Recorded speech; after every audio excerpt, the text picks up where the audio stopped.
Hello everyone, welcome to नवीनतम ज्ञान।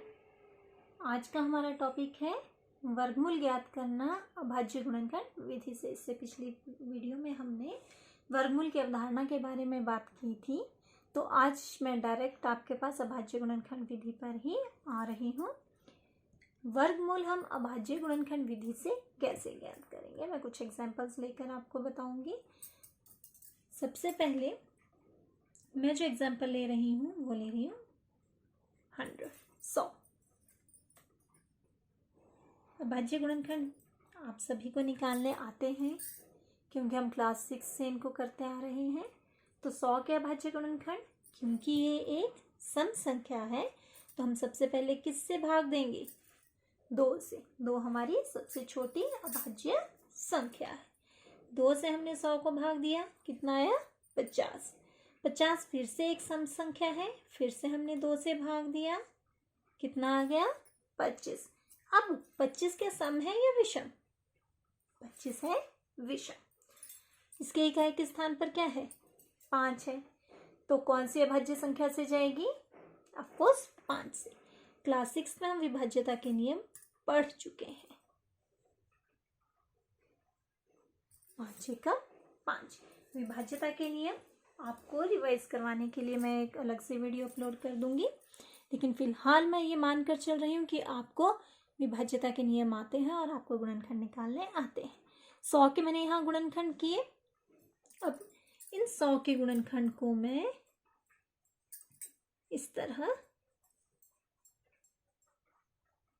लिख लूंगी। अब वर्गमूल कैसे ज्ञात करें?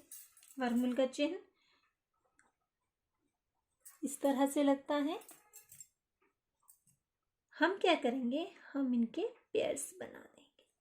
शॉर्ट मेथड किस तरह आया, क्यों आया, वो भी मैं आपको बता रही हूँ।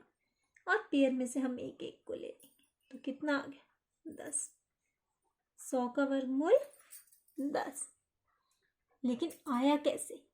हमने पेयर्स क्यों बनाए? इसका भी रीजन मैं आपको आगे बता रही हूँ, ध्यान से देखेंगे। हमने क्या किया? 100 के अभाज्य गुणनखंड किए और उन्हें लिख लिया। फिर अब मुझे करना था 100 का वर्गमूल।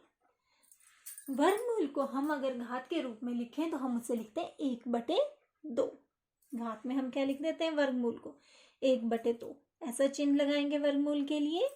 और घात में लिखना हो तो हम कैसे लिखेंगे? 1/2। तो अब मैं यहाँ पर वर्गमूल को 1/2 के रूप में लिख रही हूँ। अगर मैंने लेफ्ट हैंड साइड में घात में 1/2 लिया है तो मैं राइट साइड भी घात में क्या लूंगी? 1/2। क्लियर? अब घात में 1/2 लिया है, यहां पर आप देख रहे हो ब्रैकेट के अंदर वर्ग बन रहे हैं, तो इनके वर्ग के रूप में हम इनको लिख लेते हैं।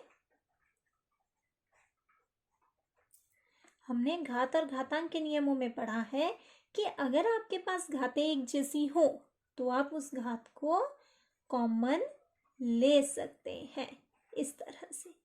a की घात 2 गुणा b की घात 2 बराबर है ab की घात 2। मैं यहाँ 2 ले रही हूँ, वहां पर हमारे पास घातों में m और n के रूप में दिया है।